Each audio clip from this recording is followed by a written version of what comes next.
Good morning, everyone. This is Ida with Created to Create. I have a project share that I wanted to share with y'all. And I noticed that everybody's been hauling those dies that make the shadow boxes. And that typically isn't my thing. I don't really do the shadow box thing, hardly ever. Especially not something small like this, but I know that we all have different taste, and hopefully my phone doesn't ring, you guys, because it's real early in the morning. Anyway, I know a lot of you ladies have been hauling the dies from AliExpress that do the shadow boxes, and they have different frames and all that.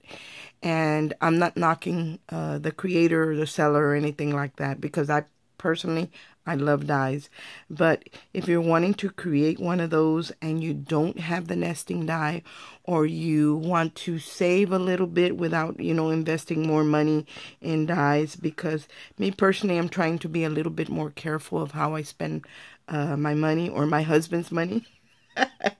And so I thought, you know what, I'm going to create one of these boxes and share it so people can see how to create one without having to invest in more dies. If you have a die set that is a nesting die, and it doesn't matter what shape it is, it can be rectangle, it can be square, it can even be heart, depending on how good you are at putting it boxes, because a heart shape or a different shape can be a little bit more complicated, but in an oval, but anything that's rectangle or square is super easy to create. Now this one I created, I wanted to share it with you.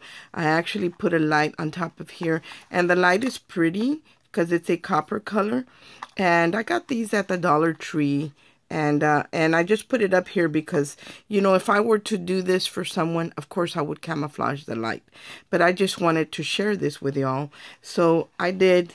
See how it looks like it's got a light. And I don't know if, let me see, if the phone is doing it any justice because of the lights that I have on. Let me dim this light a little bit so y'all can see. See the light? How pretty that is. And so I put a light in mine, but I made it to look like if it were a like a garden tea party. If you can see, there's a little table in there. It's got a little tablecloth. The chairs have little cushions on them, and there's the teapot on top of the table. And I made it look like a little garden right here. I made these roses right here. This one and this one I created, and then the other ones are just little bits and pieces of those flower sprays or little bushes that I buy.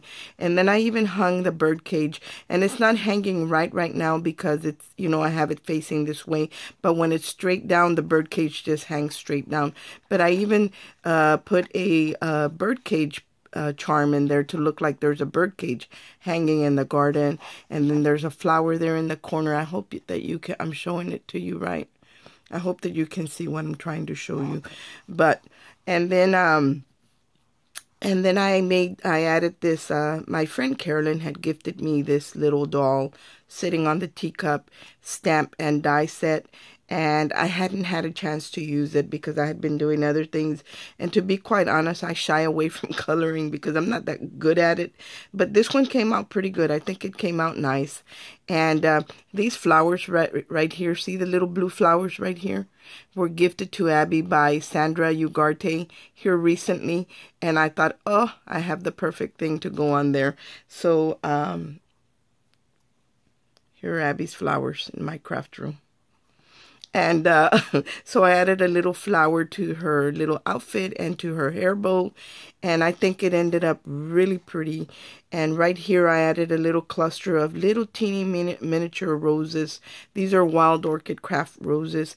And then right here, this die is a Sarah Davis die, and it says there is always time for tea. And I kind of went a little crooked right here, guys, because it's really thin. And I didn't pay attention, but it still looks good. And I believe these butterflies came from, what is her name? She's from London, you guys. I don't remember what her name is. She knows who she is. She's always commenting on my channel. And I can't remember her channel name right off the bat. But she is from London. And she had sent me a pocket letter. And these butterflies, if I'm not mistaken, were in there. If I'm not mistaken. I could be wrong, but I think they came from her. And this little teapot back here is a little silicone mold that I have.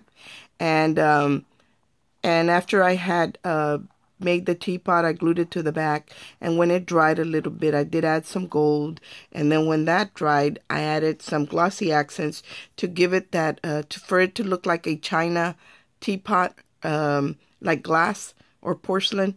So that's why I coated it with that. But I think it ended up really pretty, and I didn't use any shadow box dies. So I'm going to show you how I created this, and I think it will go pretty fast. And all I did on the top is I made a hole so I could stick the light through it. But you know, it doesn't have to have a light. I just wanted to show you that, you know, the sky's the limit. You're just limited to your imagination. And then, of course, I did cover the sides and I covered the back. The only thing I didn't cover was the back of the frame, but I will explain to you how you can cover that. You can either just put straight pieces, or you can cover, cut another die cut with a smaller nesting die that's a little bit bigger than your box, so it'll go over your box and cover that up.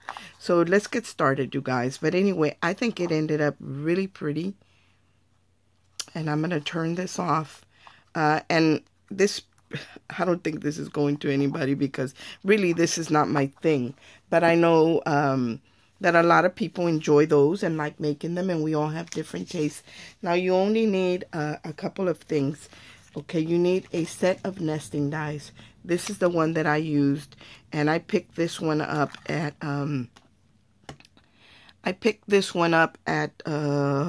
AC Moore, and this is just a scalloped square die set, and I used the biggest one, and then I skipped the next one, and then I used the next one down. So the largest one and the third one down. So because I wanted to leave, you know, you want to use a die that is going to leave a nice enough border around the perimeter, because the center is going to be hollowed out. So this is what I used, and all I did was I cut a piece of paper that was a 5 by 5 inch square, and let's pretend this is my 5 by 5 inch square. All I did was put my dies down, centered them as best as I could, or what I felt was the center. I just eyeballed it, to be quite honest. And then I put some washi tape over it, and then I ran it through my machine so it wouldn't shift. Now, there is one other thing I'm going to recommend, that when you do this, cut 2 pieces of 5 by 5 paper. One in your designer paper that you want to show, for it to be the front of your box. For example, like this one. And then the one in the craft colored or white, whatever color you happen to be making the base of your box. So you're going to, you know, put those 2 pieces together, line this up, run them through the machine. So that way both pieces line up, because you glue one on top of the other. Or there's a faster way. You could just glue a 5 by 5 piece of designer paper on top of your base paper. And that way it's already glued, and center your dies and run it through. You know, it just saves an extra step. It's already lined up. But that's, you know, that's an easy way to do it. So anyway, after you get that, you run that through the machine. This is what you get right here. You get this piece, but the center comes out because of the die. And this piece we don't need, so we can move it out of the way. This is the piece that you're going to need, and of course it would have the designer paper already glued to it. If you didn't glue it at one shot before you ran it through your machine, this would be the time to glue it on there. That way it's, you know, already centered. So I'm going to move the dies out of the way. And you can use any dies. It doesn't matter what kind of edge they have. It doesn't matter if they're square or rectangle. And it even really doesn't matter if they're oval or hearts or whatever shape. You know, it just depends on how good you are at making boxes that are not just straight lines, but are curved and different angles and stuff. And if you're good at doing that, then you're good. So anyway, I use that die. And let me show you, I'm going to show you my other dies that I did use. This is the die from Sarah Davies, and this is the die that I used. There's Always Time for Tea, but I could have used Terrific, You're Just My Cup of Tea. I could have done anything, but the one I chose to do was this one, because I was doing like a garden tea party. And then the other thing that I used was also a gift from my friend Carolyn. I'm just showing you what I used. And it's this Cottage Cuts little table and chairs. And it cuts out as one piece, guys. It's connected to the table. So I cut it out 3 times, and I'm going to tell you why. I want it to be sturdy. I glued 2 pieces together, the 2 dice, 2 of them together. On the third one, I cut the chairs away, and I left the table and put dimension tape on the back of the table and glued it on top of the table. That way the chairs would look like they were sitting further back and the table was sticking out more. So that's what I used. And then the other die that I use is this one that my friend Carolyn gifted me, and it is the stamp and the die. Sorry about the glare.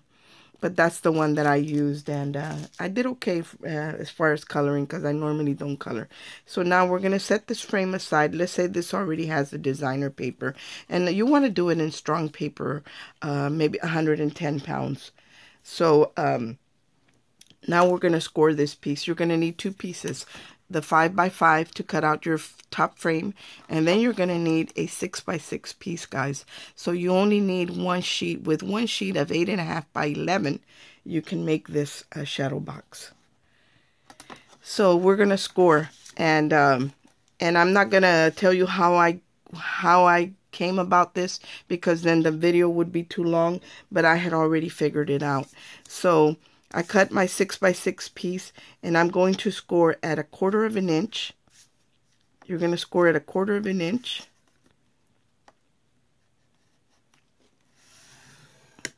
And then you're going to score again at 1.5 inches. And you're going to do that on all 4 sides. So we're just going to score again at 1/4 of an inch and 1.5 inches. And this is going to give us 1 1/4 inch depth in our box. And those of you who make boxes, you'll know how it came about to get this number. But those of you who don't, I'm giving you the measurements right here. That way you don't have to worry about, trying to figure it out. I already did the figuring out for you. So there it is. We scored all the way around at 1/4 of an inch and 1.5 inches. Rotated 1/4 of an inch and 1.5 inches all the way around. And that's all the scoring we have to do for this box. And then we're going to cut off some pieces on this. And I'm going to cut it even before I even bend the score lines and everything. So I'm going to cut on either end, right here down the 1.5 inch score mark, all the way to the score mark to the next score line. So not the first 1/4 of an inch, but to the 1.5 inch score line. And I'm going to cut that. Now I'm going to move it all the way around. See, this is where I cut. Now I'm going to cut in the opposite. And it's kind of hard to see when I'm moving it to keep it in frame, but I'll do my best. So that's the only 2 cuts that you need as far as this goes. Okay, now we're going to cut. We need to cut off the 1/4 of an inch right here, and the 1/4 of an inch right here,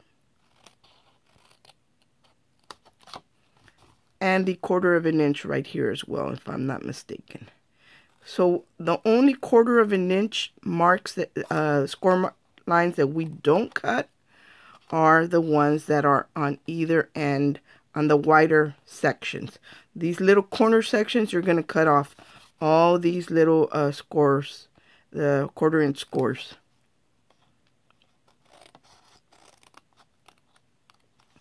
And this makes it easy for you to have to make those shadow boxes without too much trouble and without investing in more dies if you don't want to. But I mean, if you do, if you like them, I like dies, and you can do it, go ahead and do it. I'm not trying to tell anybody what to do or anything like that. I'm hopefully just trying to save you some money.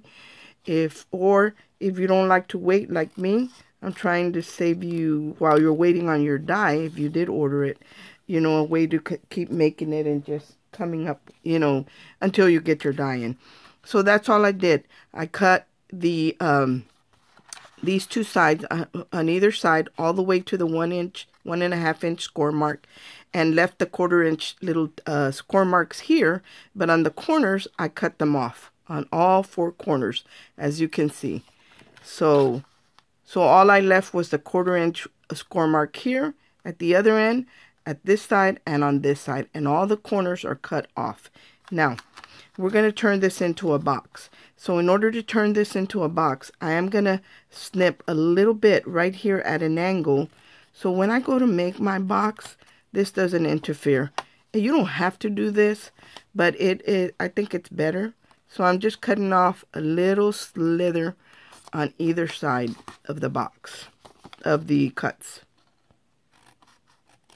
just so my box will I'll be able to maneuver my box better and make sure everything's straight and lined up. Okay, see, I just cut the little slithers out on the sections that I had cut out. Let me get rid of that. And that's all we have to do as far as cutting goes. So this is what you end up with. And this is just, like I said, the 6.5 by 6.5 piece. So now what we're going to do is we're going to fold our score marks. The 1.5 inch, we're going to fold those in. And the flaps as well. You can fold in the flaps as well. Okay. But the little 1/4 inch that we left, those are going to fold to the back. So you're going to flip it and you're going to fold them to the back. And because this is what you're going to attach to your frame that's going to go in the front. So that goes to the back. And that's it. Now all we have to do is close up our box. Now you can put your flaps on the inside of your box, or you can put them on the outside of your box. I'm going to put them on the outside. So let me get my glue. Hopefully this will have glue in it. I need to go buy more glue. I mean, I have glues, but I use certain glues for certain things. And I'm out of my art glitter glue. So all I'm going to do is I'm going to fold this in and I'm going to add glue. You can add tape if you prefer tape. I prefer glue because when it dries, it does make it more. And you know, because the score mark is right there, we'll be able to just line this up perfectly.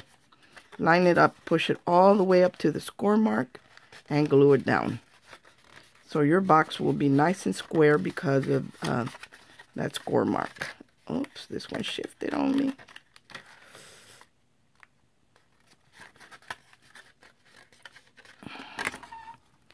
And I'm just going to press it with my finger. And we're going to do the same here.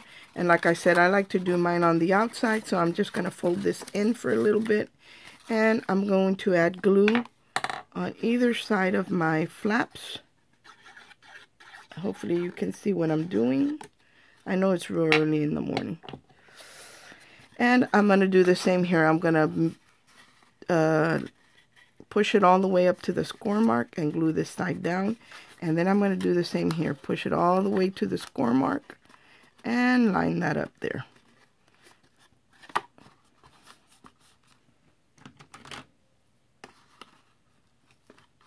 Now this is kind of, I don't think this is 110. This is pretty light. But once that you line with your other paper on the outside, it will get sturdier. Or if you do it with 110 pounds. I didn't have 110 pounds. And to be honest, guys, I'm not going to do anything with this. This is just to show you how to do it. So here's your box.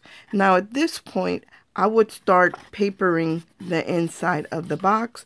I would do my whatever I'm doing, whether like at this point I started decorating the inside of the box because when you put the frame on, the frame does when you put the frame on, it kind of makes it harder to get in here because this hole is smaller than the hole that's in the box.